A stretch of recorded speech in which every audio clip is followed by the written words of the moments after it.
I had something else planned for today's video, but when Chris Brophy does a thread, you need to join in. Come in and see what I'm talking about.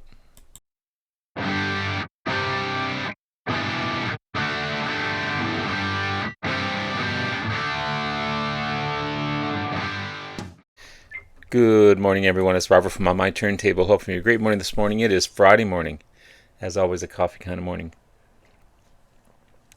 Cheers, everyone. Hope everyone's doing well. Yeah, I had something completely different planned for today. It's going to show my April Wine albums, actually continuing my Canadian theme. April Wine, a fantastic Canadian band.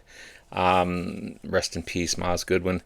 But I got to set that aside till tomorrow or sometime this weekend, because I was watching, and when I get up in this morning, you check your whatever. Oh, I see Chris Brophy put out a video. Let's see what that's all about. And he was doing a thread. And when Chris Brophy does a thread, I always want to join into that thread. So he was doing one based on a thread started by the Vinyl Narrative, which I new to channel to me, so I went and subscribed and liked and all that good stuff to his channel. He started a thread called The 5 Albums I Will Never Sell. Chris Brophy did a fantastic job on his. This is a hard one because I love everything that I have in my collection.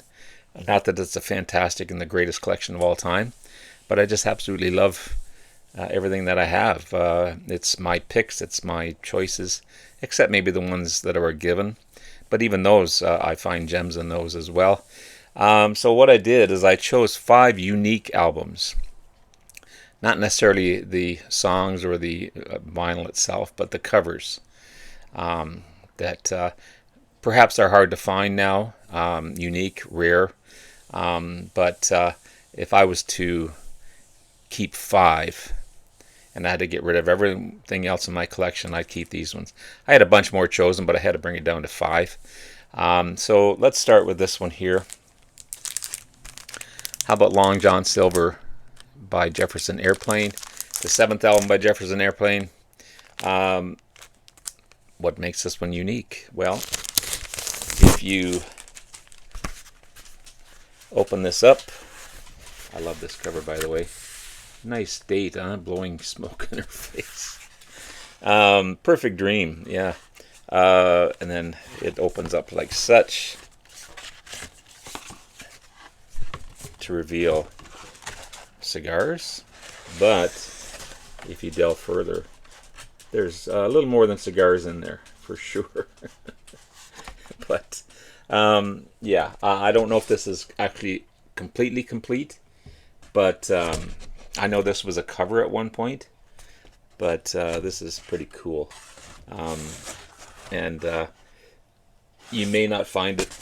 Maybe you still do. I never researched whether it's still available in this format or not. But this was a cool find. Again, not that the album is great. I mean, it doesn't blow your mind or blow you away, but it's still great because it's Jefferson Airplane. But I really like it. Apparently, David Crosby did some recordings on this album. He was part of the recording session, but his label stripped the vocals away because they didn't want him on the record, which is unfortunate because he probably would have did a great enhancement of this record for sure. But it's a great album. But it's kind of cool, kind of unique. Love it.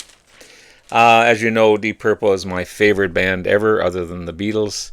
And I actually have 2 copies of this album. This is Who Do We Think We Are by, of course, the great Deep Purple. I would keep this one because of the 2 signatures on it. I know that's Roger Glover's signature. I don't know if you can see that or not. And I'm pretty sure this is either Ian Gillan's or Ian Pace's signature. I think it's Ian Pace's because of the P. Can you see that? Great album, by the way. Underrated album. Also released on January 12th, 1973 in the States, February in the UK, 1973. The last of the Mark II lineup. Ian Gillan and Roger Glover would be gone after this album until 1984's Perfect Stranger. It's got one of my favorite tracks of Deep Purple on here, Woman from Tokyo. Overall, a great album. There's no signatures on the back, but I'm pretty sure, I don't know why there's only 2 signatures on this one. I didn't get them myself. This is how I bought it. But I picked it up right away because of the signatures. But yeah, I would keep this one for sure. I would keep this one mainly for the cover. This is the reimagining of In the Court of the Crimson King by King Crimson. Mainly for the cover, for sure. This is an amazing album, recreated by some of rock royalties, musicians. It's one of the most influential and important albums in history. The original 1969 masterpiece, In the Court of the Crimson King. You got great performances on here by Mel Collins and Jacko Jaksic, who are with King Crimson. Todd Rundgren, Megadeth's Chris Poland, Deep Purple's Ian Pace, Rainbow's Jolyn Turner, Dream Theater's James LeBray, Cactus's Carmine Appice, and so many more. But that cover is just to die for. I'm really, really happy to this one, and it sounds so good as well. It sounds so good. This next one is not going anywhere, for sure. This is original copy of Thick as a Brick, Jethro Tull's 5th studio album on March 1972.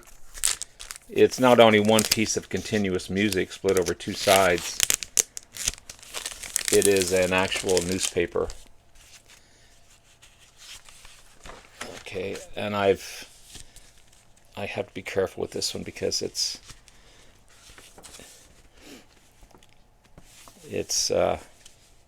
yeah.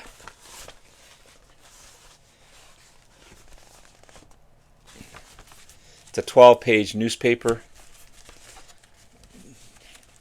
The versions you get now are not in newspaper format. Okay. I haven't done the crosswords. Okay. Even got some comics in here. Okay, this is just remarkable. It's not in the greatest shape, but still there's some classified ads. They're looking for dogs, cats, and pets. Anyone looking for that?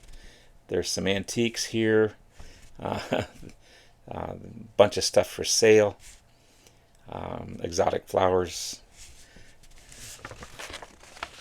Just an amazing, amazing album in this newspaper format.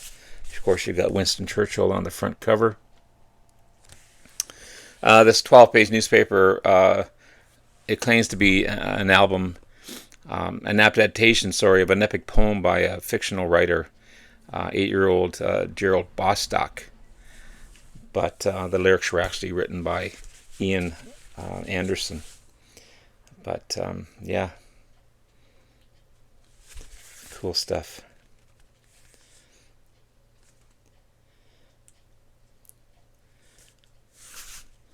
Thick as a Brick. Not only a fantastic album, but a cool album cover, for sure. One that I'll never get rid of. And yes, this is a box set coming up, but this is one I would definitely keep. I've always loved Let It Be as an album. It may have been not my favorite album by the Beatles, and unfortunately it would be the last we would hear from them. But I had a better admiration for this album after the Disney documentary and the release of this awesome 2021 box set. I put this right up there with top 2 or 3 Beatles albums at any time. At any time. This is remarkable. This is the vinyl version, obviously.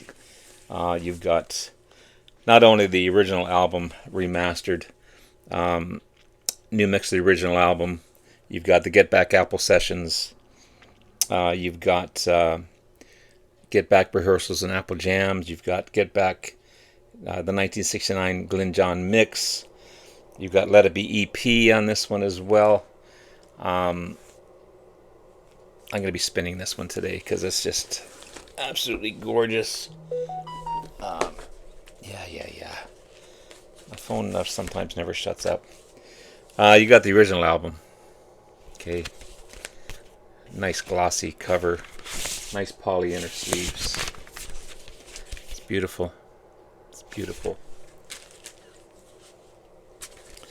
You got the Get Back Apple Sessions and Rehearsals and Apple Jams. Okay.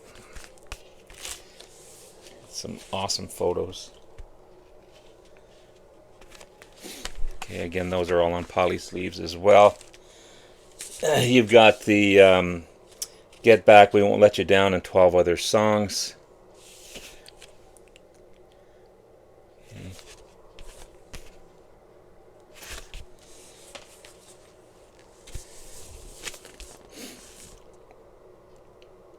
You got the 45s on here. Let It Be, Across the Universe, and Me Mine. I Me Mine, sorry. As well as Don't Let Me Down and Let It Be on here as well. Okay. And of course this huge, nice hardcover booklet. So a fantastic box set, and one that I cherish and love, and a real great appreciation for this album as well. So there you have it, guys. There's 5 albums I would never get rid of. I'd have a hard time getting rid of anything at this point in time, but that's great. Thank you so much, Chris. And pardon me, thank you so much, The Vinyl Narrative, for starting this thread. And have yourself a great rest of the day. Love you all. We'll talk to you again soon. Bye now.